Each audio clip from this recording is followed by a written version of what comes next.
Até agora, desenvolvemos aplicações para dispositivos inteligentes que sempre estavam conectados através da internet ao servidor web, que armazenava os serviços e os dados necessários para a aplicação. Uma meta importante para dispositivos inteligentes é permitir que essa aplicação ou parte dela continue executando quando se encontre desconectada da internet.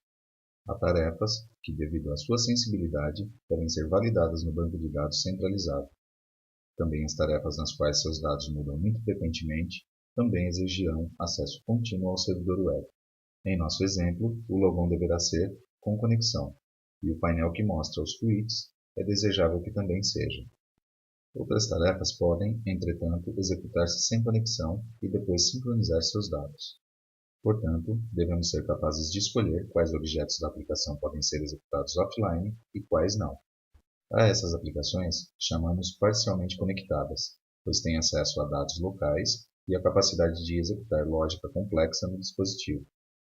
Aplicações que, uma vez instalada, não necessita conectar ao servidor, nós as chamamos de desconectadas. É o caso de aplicações que lidam com dados pessoais e que não há nenhum interesse de enviar esses dados para nenhum servidor. As aplicações parcialmente conectadas são as mais comuns. Como exemplos dessas aplicações, podemos mencionar os pontos de venda ou as aplicações para eventos. No caso dos pontos de venda, permite que os vendedores ou distribuidores que andam pelas ruas possam emitir ordens de compra e faturamento, estejam ou não conectados. Então, ao obter conexão, sincronizam seus dados com os da empresa. Ou, como no caso que estamos vendo, aplicações para eventos, onde os dados não mudam muito frequentemente. O banco de dados é carregado ao instalar a aplicação e, em seguida, pode continuar usando a aplicação de forma desconectada. E, por outro lado, há informações que requerem uma conexão frequente, como poder ler os tweets publicados. Ora bem, como se indica em GNexus, se usará uma aplicação offline, com a propriedade Connectivity Support, no nível de objetos SD que são main. No nosso exemplo, esse objeto é o dashboard. Essa propriedade pode ter o valor online ou offline, indicando como será a operação do objeto main. Além disso, todos os objetos que não são main e são chamados pelo objeto main têm a propriedade inherit para indicar se herdam o comportamento do objeto principal que os invoca. Isso é válido para as transações que tenham business components associados, os objetos work with devices, os painéis para SD, os data providers e procedimentos que estejam na árvore de invocações do objeto main. Vejamos isso com um exemplo. Suponha que temos uma aplicação para um evento. O que acontece quando se configura a propriedade Connectivity Support do dashboard Event Day com o valor offline? As transações associadas a Business Components usados em objetos Work with Devices, chamados a partir do main, direta ou indiretamente, e que tenham a propriedade Connectivity Support com o valor inherit, gerarão tabelas que serão criadas no banco de dados local do dispositivo. Além disso, serão criadas todas as tabelas que sejam necessárias de acordo com a integridade referencial ou por atributos mencionados nos painéis ou prompts, para garantir que a aplicação offline funcione igual quando estava com conexão. Naqueles objetos que queremos que estejam sempre conectados, configuramos a propriedade Connectivity Support com o valor online. Quando se instala a aplicação no dispositivo, será criado o banco de dados no próprio dispositivo, e também as tabelas que correspondam. Também se pode conseguir que a primeira vez que se estabeleça a conexão, se tragam os dados do servidor para o dispositivo, para preencher as tabelas. Uma vez feito isso, se o dispositivo perde a conexão, o aplicativo continuará funcionando com os dados armazenados localmente. Uma vez que o dispositivo obtém a conexão, a informação armazenada localmente se sincroniza com os dados que estão no servidor. Também os dados do servidor que mudaram são enviados para o dispositivo para serem atualizados, periodicamente ou sob demanda. Depois, veremos que é possível alterar esse comportamento. Por exemplo, você pode querer que nunca se sincronize ou sincronizar sob demanda. Agora vamos ver qual é a arquitetura das aplicações offline. Uma aplicação offline pode ser dividida em dois componentes. Um componente local, que inclui um banco de dados local, normalizado, com um subconjunto das tabelas do servidor e toda a lógica necessária para ser executada localmente. E um componente do lado do servidor, onde se encontra o back-end da aplicação, o banco de dados e a camada de serviços para a sincronização com o dispositivo. Ambos os componentes se comunicam via Web Services REST, para a sincronização e para carregar o banco de dados local, e em seguida enviar as modificações feitas localmente para o servidor. Esta comunicação é conhecida como sincronização. Para que seja possível instalar o componente local no dispositivo, a aplicação deverá ser compilada, com o que incluirá toda a informação para acessar aos serviços REST.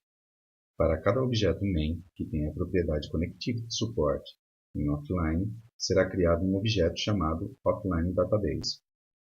Este objeto é responsável por determinar quais são as tabelas que vão para a base de dados local, e também quais são os dados que são transmitidos quando se sincronizam, porque, obviamente, a base de dados local não será a mesma que a base de dados do servidor, mas uma versão reduzida. O banco de dados que será criado no dispositivo é um banco de dados SQLite. Depois de alterar a propriedade Connectivity Support do objeto main de nossa aplicação para o valor offline, deve-se executar a ação de build all. Quando se faz build pela primeira vez do objeto main com a propriedade Connectivity Support no valor offline, é criado o objeto Offline Database e é feita uma análise do impacto de quais tabelas serão criadas no dispositivo associadas ao objeto de banco de dados offline. Vamos fazer isso em GNexus. Abrimos o objeto Dashboard Event Day e alteramos sua propriedade Connectivity Support do valor padrão online para offline. Nossa intenção é que a aplicação inteira possa funcionar sem conexão à internet, exceto a tela que mostra os tweets, que queremos que funcione online devido à velocidade com que essa informação é alterada. Assim, abrimos o objeto Event Tweets e modificamos a propriedade Connectivity Support, atribuindo o valor online. Agora, clicamos no botão Rebuild All. Vemos que nos são mostradas a análise de impacto com a criação do objeto Event Day Offline Database e as tabelas a serem criadas no dispositivo, que nesse caso serão todas, já que não alteramos o valor padrão da propriedade Connectivity Support de nenhuma transação e deixamos todas com o valor inherent. Observamos que a tabela de Event Preferences não está incluída. Se clicamos com o botão direito no objeto Event Day e selecionamos a opção References, vemos quais objetos chamam o dashboard e não encontramos que se chame o Business Component Event Preferences, direta ou indiretamente. Quando se instala a aplicação no dispositivo, se executa a criação de tabelas e são copiados os dados do servidor, se houver conexão. Voltemos para o objeto Database Offline. É um objeto simples, que só tem eventos, condições e propriedades. O único evento que pode ser programado é o evento Start. Este evento é executado no servidor antes de cada envio de dados ao cliente para sincronização. O evento Start destina-se à inicialização de variáveis e algum outro procedimento que deve ser feito antes da sincronização de tabela. Os filtros, que incluímos na guia Conditions, são utilizados como em qualquer outro objeto GNexus. São filtros que se aplicam às tabelas para descobrir quais os dados são transportados ao dispositivo. São globais, portanto, aplicam-se a todas as tabelas que correspondam. Nas condições, pode-se utilizar variáveis que podem ser carregadas no evento Start. O objeto Offline Database inclui propriedades que podemos utilizar para definir quando enviar ou receber dados de e para o servidor, respectivamente. Receive, que define como e quando receber um subconjunto de dados do servidor, e Send, que define como e quando os dados são enviados do dispositivo para o servidor. Ao receber dados do servidor, há duas maneiras para executar a sincronização.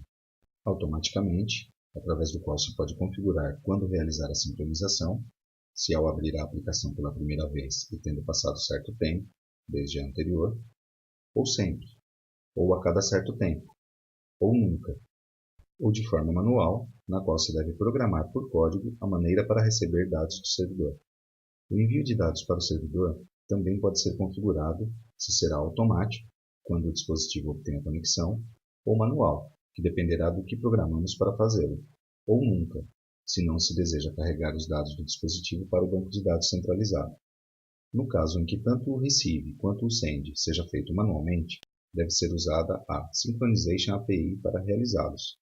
Essa API não se encontra como objetos dentro da pasta Smart Devices API, mas é parte da gramática. Como exemplo, pode-se fazer um painel SD que se executa a partir do dispositivo, onde se programa o send e o receive, como vemos na imagem. Quando se enviam ou recebem dados do dispositivo, pode haver conflitos de sincronização, já que a aplicação pode estar instalada em vários dispositivos e em cada um deles pode inserir dados com os mesmos identificadores, mas para diferentes dados. Vejamos isso em nosso exemplo. Na KB Event Day, temos a transação Country, com os atributos Country ID e Country Name, e a transação Speaker, que tem o atributo Country ID como chave estrangeira. Por exemplo, aqui vemos que um dispositivo criou os países Uruguai com ID 1 e Brasil com ID 2, enquanto que em um segundo dispositivo se inseriram os países Argentina com ID 1 e Paraguai com ID 2. Ambos os dispositivos estão trabalhando de forma offline, sem conexão, com que todos os dados são armazenados no banco de dados local de cada dispositivo. Depois de conseguir a conexão, um dos dispositivos é sincronizado com o servidor, enviando todas as operações realizadas através de Business Components, no banco de dados local. Quando o segundo dispositivo tenta sincronizar, dá conflito porque se repete a chave do país. Como se usam chaves autonumeradas, GeneXus resolve o conflito. Como se faz isso? Resolvendo o conflito no servidor. GeneXus gera uma nova chave para os países que são repetidos e atualiza os dados da tabela servidor com esse ID gerado novamente. Em seguida, atualiza a tabela de oradores para que as chaves estrangeiras sejam consistentes. Por último, atualiza os dados no dispositivo para que no dispositivo estejam também as chaves corretas. Resumindo o que nós vimos, para converter uma aplicação online em uma aplicação offline, devemos seguir os seguintes passos. Configurar a propriedade Connectivity Support no valor offline, selecionar o mecanismo de sincronização, indicar quais tabelas criar no dispositivo e adicionar condições para filtrar que registros vão para o dispositivo. Se tivermos uma aplicação offline que utiliza GAN, deve ser levado em conta que as credenciais estarão sempre no servidor, portanto o login só poderá ser feito estando online. Uma vez que fizer logon, sim, se pode trabalhar offline. A programação dos eventos em uma aplicação offline tem certas considerações que a diferenciam das aplicações online. Veremos os eventos de uma aplicação offline em um próximo vídeo. Podemos obter mais informações sobre o tema offline no endereço que é exibido na tela.